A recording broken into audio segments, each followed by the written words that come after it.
Our first speaker is Mikkel Willum Johansen, who is a specialist in maths education at the University of Copenhagen, and he's going to talk on AI as a cognitive tool in mathematics. And we've already eaten into your time. Yeah. So you can have a minute extra. Okay, and 1 minute extra. That's perfect. So in this talk, I'll try to situate AI in kind of a context of cognitive perspectives on mathematics, you might say. So I'll simply take it that AI, of course, is a cognitive tool. So what do we know about cognitive tools otherwise in mathematics? And I'll begin just so I'll say a little bit about cognitive tools in mathematics and then some more about AI as a cognitive tool in mathematics. So what is a cognitive tool? Just to introduce how we use cognitive tools in mathematics. This was a very simple experiment done by Michael Frank and colleagues, and they went to the Amazonas to meet the Pinaha people. And the experiment was very simple, so they had kind of a container like a cup, and then they would make a sample by putting a number of discrete objects, one at a time, into the cup. And then the subjects of the experiment, they had to match the sample by putting a similar, the same number of objects in another cup. And that's a very simple experiment. I sometimes do it with my students, and I'm pretty sure they do quite well. I'm pretty sure you would also do well, so I won't repeat it here. But let's see the results from the Pinaha people. And here the diamonds, they represent right answers, and the crosses represent wrong answers. And here you have the sample size and the match size up here. And as you can see, they do quite well with 4. A sample of 4 they can match, but beyond 4 they can't do it quite well. And why is that? It's because the Pinaha people, they don't have numbers in their language. They don't have a number even for 1. So the technology of counting is not available to them with their language. They can of course learn as soon as they learn Portuguese, they can solve this without any problems.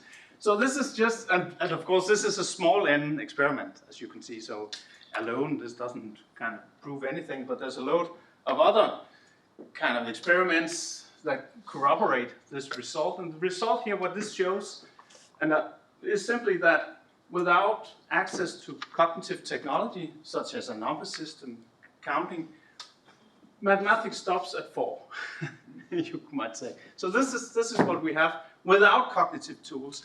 Anything beyond 4, we need cognitive technology, cognitive tools to enhance our kind of natural inborn abilities. So this is just to say that using cognitive tools is not something foreign to mathematics. It has always been kind of a central part of doing mathematics because we can't do it without cognitive tools. So of course, what cognitive tools do we then accept? And that is another question. And if you look at the history of mathematics, you can see just loads of discussions about which tools to accept and which not to accept, and quite a lot of debates about the tools, not always so much about the proofs, but about the tools that are being allowed to make the proofs. And we could have a whole talk about that, but I'll just kind of illustrate a short illustration of how this could be going on.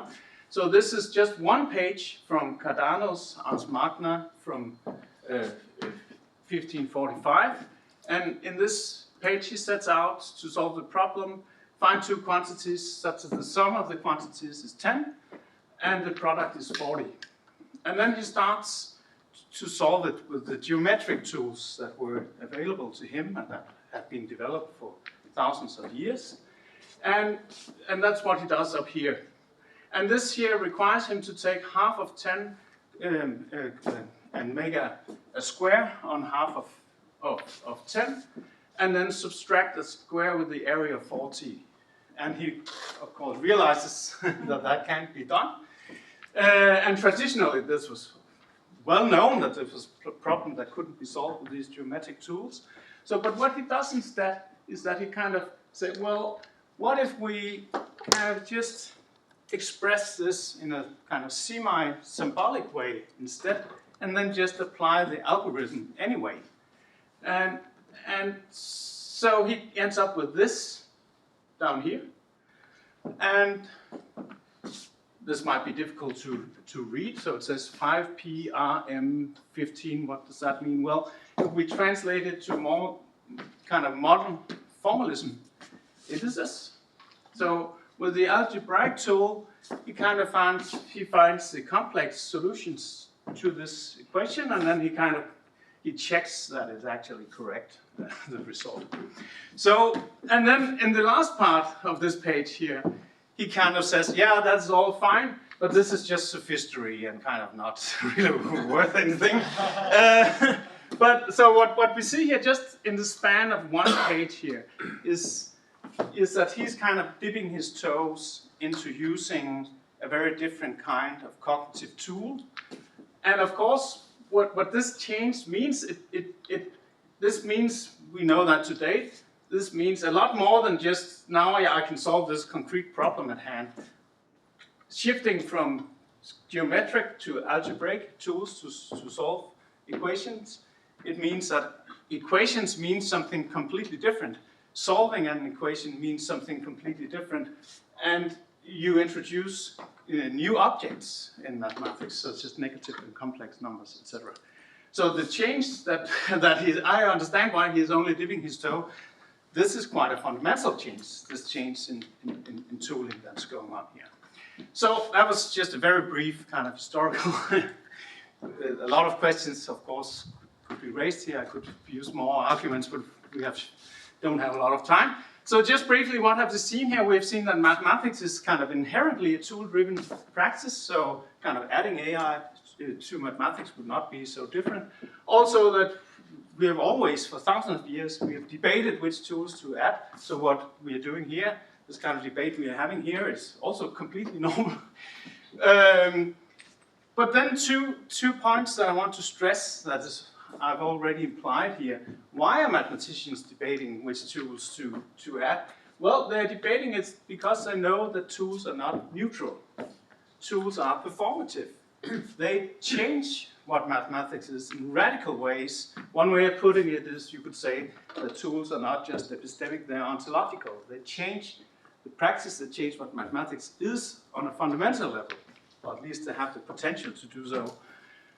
So that is why we have to debate this quite a lot. So sometimes when mathematicians are discussing AI tools, they use the analogy with a telescope. Now we can kind of see better, we can see more than we can without the AI tool. But I just want to warn you that that metaphor is completely wrong. It kind of understates what is happening here. And so that is not how you should understand it. You have to understand that these tools are performative, and we have to discuss what kind of changes are we looking at, and what would we accept and what don't we accept. And I think we'll look more into that. I'll just give a few kind of suggestions, kind of the discussions that I would find important.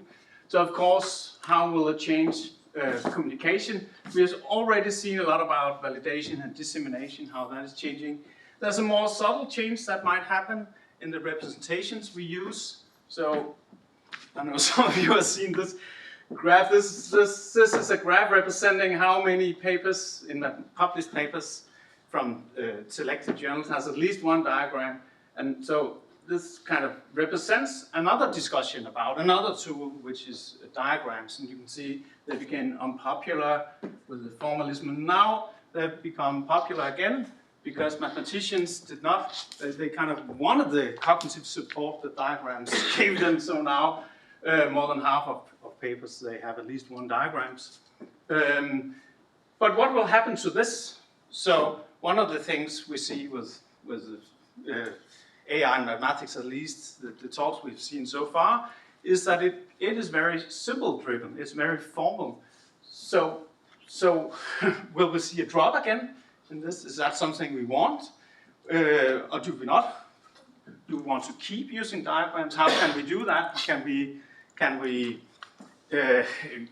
align those two things in different ways? So that's at least one discussion I think we, or at least mathematicians, would need to have. Is this, what do we want to do with it? Do we want to kind of be drifted in to a more formal approach without ever really voting for it? Or would we like to keep something different? Another thing might be, what about theory change and theory and conceptual development? What will happen now? Will we just kind of grab the hammer? Now we have a nice hammer, then we'll go and look for nails and hammer them. Or will we be more in control? So who will work for who? That was one of the questions I was asking myself while I was listening to these talks. Well, are we about to align kind of the goals of mathematics to the needs of AI, or is it the other way around? And how do we make sure that whatever we choose here is what happens? And I think that is a quite important discussion, something we should look at. And of course, the last thing here might be that AI is already about to change the norms on kind of a deeper level, the sociological norms of the ethos of mathematics. So of course we've already seen a lot of discussions about who has the tools. Suddenly the tools are owned by someone, companies, and that creates conflicts. One way of kind of expressing and understanding these conflicts that we have from philosophy of science would be conflicts between the Miltonian kudos norms and the Simon's place norms that are describing industrial research where P is proprietary, which is in contrast to the C of the Miltonian norms, which is communalism. And in other academic fields, we have already seen a lot of conflicts between these norm systems that are playing out, and they become conflicts because people don't realize that we in academia have these norms, but suddenly we are working together with people, collaborating with people who operate with completely different norm systems. And because we don't realize that, it becomes conflicts. And now I'll just take my last minute. I'll just show you, we've already seen one example with the mathing, so I don't think I'll go into that. I'll just show you an older example, the first example where I saw this happening. So this was Epoch AI, who created frontier math, which was kind of a benchmark tool that different AIs would use to show off how good they were at math. And here is a version from November 22 in 2024. And here's a version from archive, and here's a version from 20th December. And what is the difference between these two? Well, I can tell you that something happened, because on December 20, OpenAI, they announced a new O3 model, and with the announcement, they also announced how well it did on the frontier math test. And after that announcement, this new version came, and you can see what is added here is this, and just to make it a little bit bigger. Only then they were open about, they acknowledged that they had actually, this whole project was in part funded by OpenAI, and it also turned out that OpenAI had access to a lot of the problems that were in this benchmark set. So what you see here is that suddenly mathematics has become a stage where commercial companies are using to show off their products. And all of these are academic mathematicians. They didn't know that OpenAI was part of this, and suddenly they got caught up in this conflict between very different norms of acting and producing knowledge. So I think I'll end with that. There's a lot to discuss later. And that was a scandal of 3 months ago, you see. Then we have right. These things are just a storm in a teacup. Great, thank you very much.